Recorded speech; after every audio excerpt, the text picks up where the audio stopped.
Right.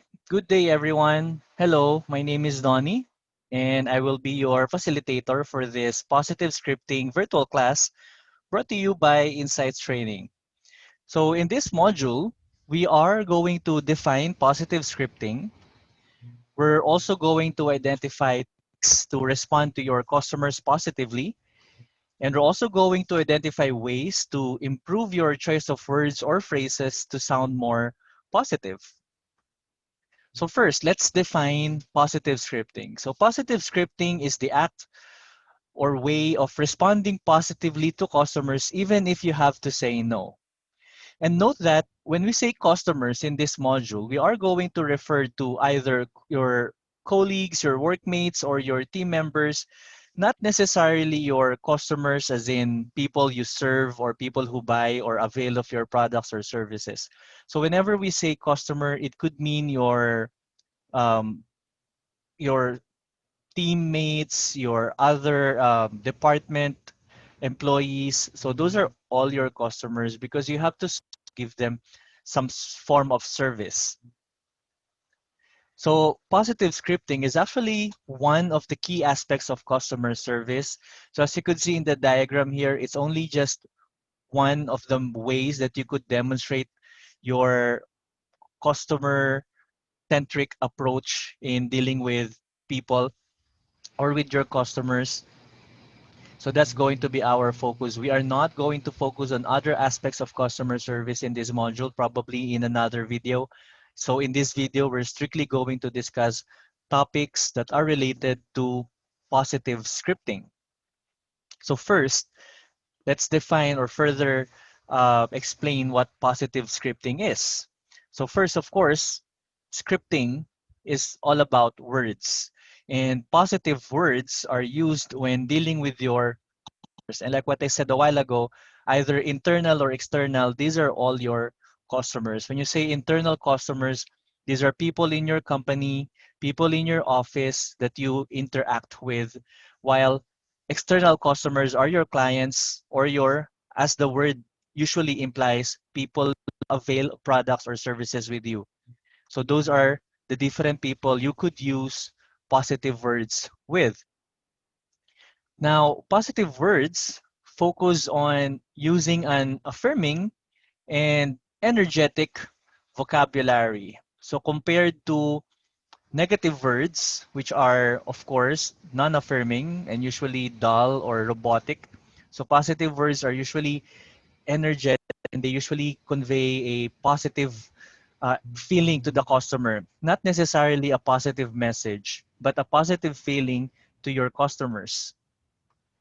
Now, first and foremost, it may be best to at least get acquainted with some positive phrases.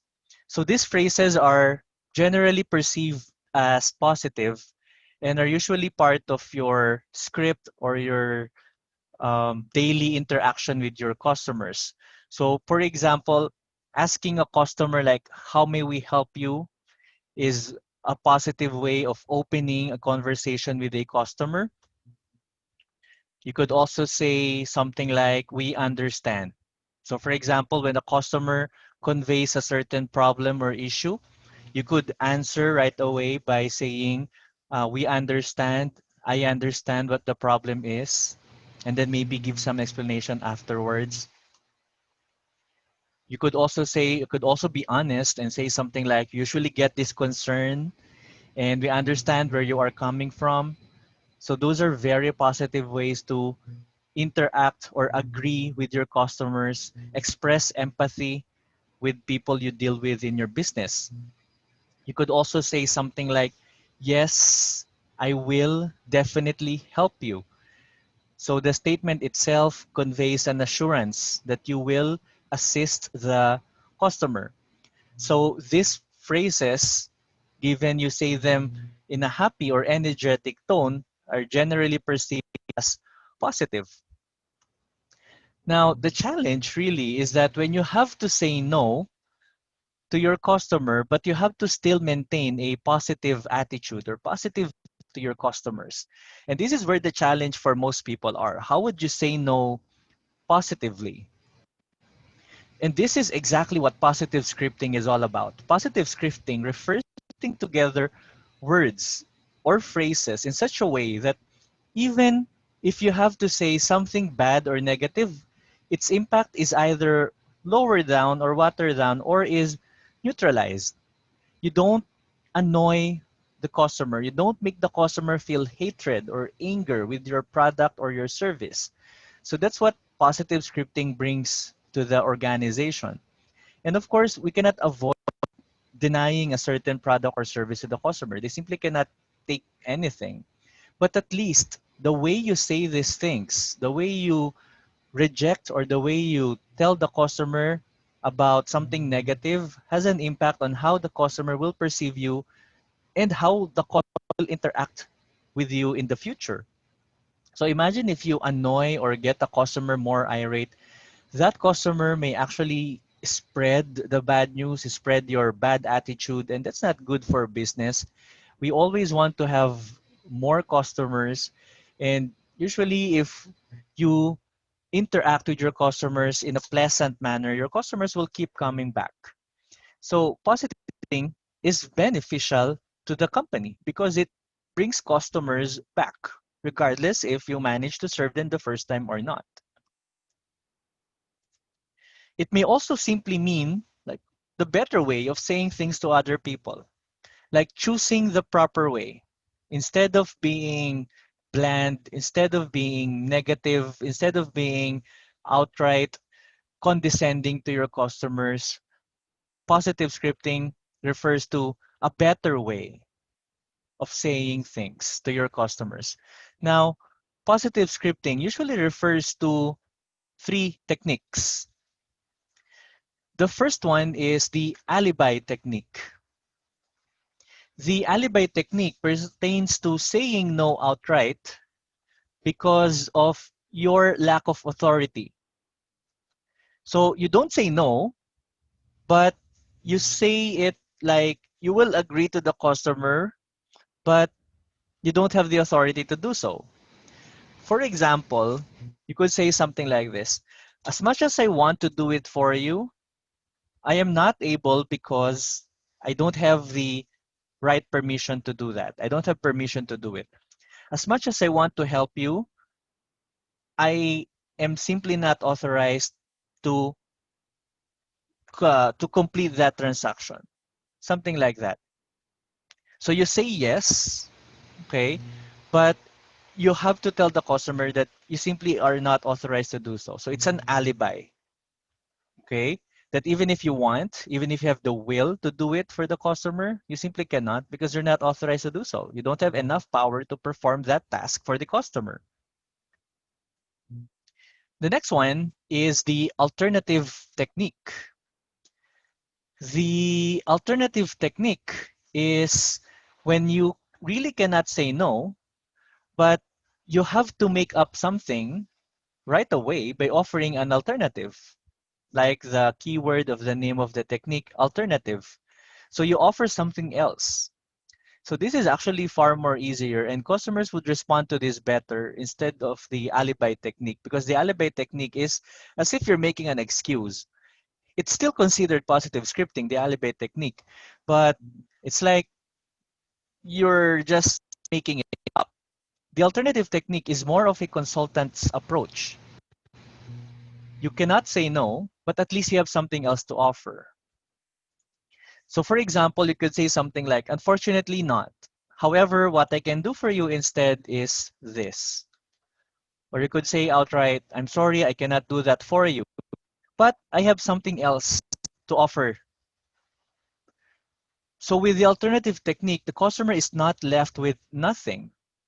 You say no to the initial request of the customer, but there is something else that you can offer. And this is actually good because if you're a business, you don't just throw away that customer or you don't just leave the customer hanging without anything, leaving your store or leaving your services without even taking anything from your store. So for with this one, it's a win-win situation. The customer gets an alternative, an option, and you as a business also get something out of the transaction. So most businesses would prefer teaching their people how to provide alternatives. I think what's required in mastering the alternative technique is at least you must know your products well. When the customer wants something and you simply cannot give that to the customer, or you don't have something like that, at least you know something near, okay, something that is relevant or something that is quite the alternative, okay, but based on or versus what the customer wants. So you can only do that if you know your products well enough. The last technique is the consequence technique. The consequence technique refers to the speaker acknowledging the request or responds positively, but it states the negative consequence if the request is granted. So like what the term implies, there's a consequence if you're going to allow what the customer wants to happen. You're not making an excuse, like saying lack of authority. You're also not offering another option. What you're telling to the customer is there will be consequences if you will comply with the customer's request. For example, you could say something like, I would personally love to, but there may be a higher cost to it. It's more expensive if we do that, but we can. So would you like the more expensive option instead? So you're going to do it, or you're saying that you're going to do it, but you're trying to scare the customer from agreeing with you by saying a certain consequence that the customer probably will not accept. Okay? Now, this is more of a luck. Okay, go to your side. If the customer is okay, then maybe you have to fulfill your promise. But if the customer denies, doesn't agree with the consequence, then you got what you want. You don't want the customer to do something or get something or have something because he or she probably is not allowed to do so. However, you have to be careful when you're trying to give consequences to your customers because number one, your customer may not be scared enough. And number two, because the customer is not scared enough, you'll eventually be forced to do what the customer wants. So you have to make sure that the customer that you will relay to the customer or the consequence that you will relay to the customer is something that you can do, you're authorized to do, something that is within your capability. You don't want to make another excuse after saying a certain consequence. The customer agrees, but eventually you have to figure out another script or another response. You realize that the consequence you mentioned is something you cannot do in the first place. So be careful about this one. So again, just to recap, our first one was the alibi technique. And this one is more on saying no because of your lack of authority. The next one is offering the customer an alternative. Maybe there's something else you could offer to the customer. And to me, this is something that is good. It's because it's a win-win situation. The customer gets something, the business gets something. It's just it requires mastery of the products and services that your company offers. On the other hand, the consequence technique is quite risky because you're trying to the customer, but with certain consequences or with strings attached. And you never know if the customer will agree or not. So you just have to make sure that if you're planning to employ the consequence technique is that you're ready if the customer agrees anyway. So those are the three techniques of saying no to the customer positively. Now, let's move on. Whenever you say something positive to the customers, it's always best to, of course, employ politeness, right? Politeness usually, okay, are words that can improve the way that you are perceived. So politeness are generally positive. So for example, Filipino, if you want to achieve politeness, you could always say something like maaari ba or puede. Or you could of course say the po and very unique words in the Filipino language that conveys politeness, okay, of the speaker. that you're respecting the other person. You could also say something like, kung okay lang po sa inyo, if it's okay with you. So these are all ways that you could achieve politeness in Filipino. Now, on the other hand, how do you achieve politeness in English? Now, many people say that English doesn't have any politeness markers. Politeness markers are words that convey politeness of the speaker. In Filipino, we have po and opo. And whenever you say that, it's usually, generally, without any other intention, is considered polite. So English doesn't have those words, or it may seem that it doesn't have those words because it conveys politeness, or the language conveys politeness in a different manner. For example, you could say something like, it may be possible that. So instead of saying outright, okay, something negative to the customer, you just connote possibility. It's not an abrupt no, it's possible. Okay, so it's a little softened compared to direct to the point saying no. Perhaps, perhaps conveys uncertainty. And when you are uncertain, usually it invites collaboration. You want to arrive or you want to achieve a certain exact answer. And show that you are uncertain somehow invites partnership with the speaker. So that's the message of the, or that's the connotation of the word perhaps. So you could say something like, perhaps it would be better if, okay? You could also say something like, if it is okay. If it is okay, this and if you notice, these words and phrases somehow minimizes impact of straightforward words. So it's a bit more polite. It's a bit more inviting for partnership, for collaboration. So English achieves politeness in these ways. It doesn't have words like po and opo, but at least it has ways to do it. Now, we also have to identify that some words and phrases have a certain polarity. So polarity means a word is conceived as positive or negative. So some words are naturally negative and as much as possible avoided when dealing with customers. So for example, on the left side of this table, it says here, as I said a while ago, that's a bit negative. Even if your intention is not to annoy the customer, or your intention is not really to imply that the customer was not listening to you, saying something like, as I said a while ago, somehow connotes something negative, right? You may try something like this. I may have been not clear a while ago, but this is what we need to do.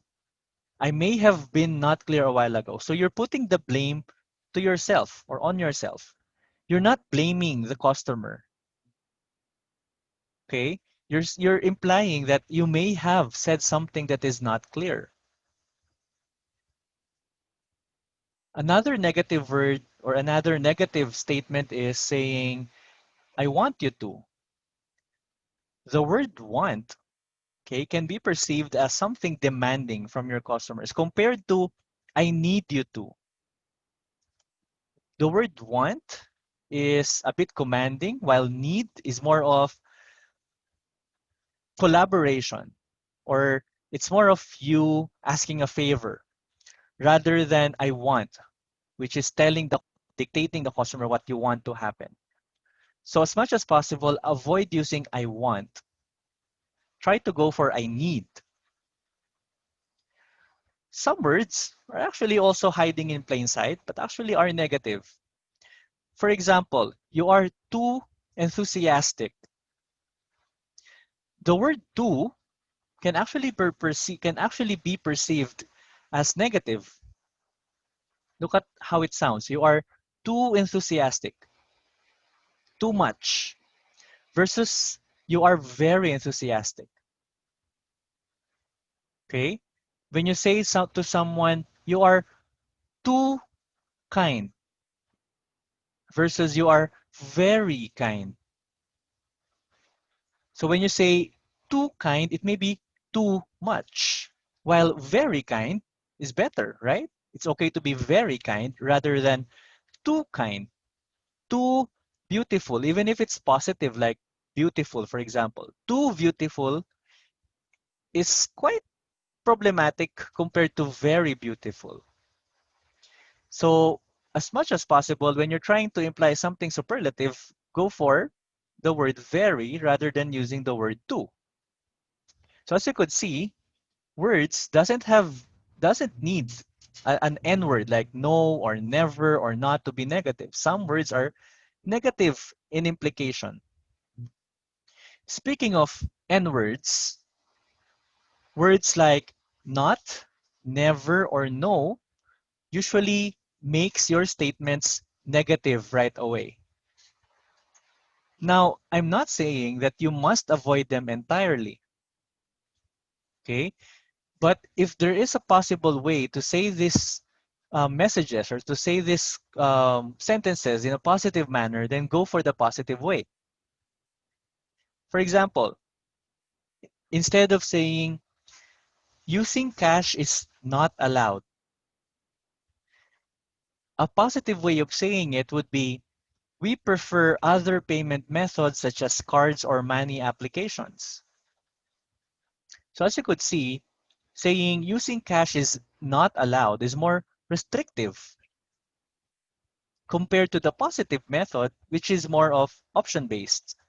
You're giving the customer other options. You're not saying outright that cash is not allowed, but you prefer other options instead. The next one, visitors should never enter the office unattended. It's quite commanding. Visitors should never enter the office unattended compared to the positive side. Visitors must be accompanied when inside the office. It's still commanding, but it's not as restrictive as the one on the left, the one that used the word never. So as much as possible, use the positive or use the opposite of what you want to convey. For example, instead of saying not allowed, then give what are permitted. Instead of saying unattended, use the word accompanied, and then drill from there or expound from there. So as you could see, as much as possible, there is a way. But of course, there are some times or there are some cases that you really have to say no. You really have to be strictly saying no. And that's, I guess, totally fine. Because sometimes you have to be clear. It's a no. It's not allowed, period. And by saying it in a positive way, sometimes the customer interprets it and it may be risky for your business. So usually when there's a risk involved, you may want to say outright, it's a no, never. It's not possible. But if it's something that is not that risky to positively script it, then go for that method. Now, all the techniques that we've discussed may be a bit difficult for many people. But I think with practice, I know it's cliche, but with practice, you will eventually master how to say things positively. So it may be difficult at first, but when you practice saying things positively to your team members, to your customers, to your colleagues, then eventually you will master and you'll be an expert in maintaining a positive way of communicating with other people. All right, that's it for this video webinar. I hope you learned something and see you in the next video. And just a reminder, for you to claim your certificate, you must complete the accompanying quiz found in the link, okay, in the comment section. And please don't forget to hit subscribe in our YouTube page to get more free video courses that when you complete with quizzes, you eventually get a certificate of participation as well. See you in the next video.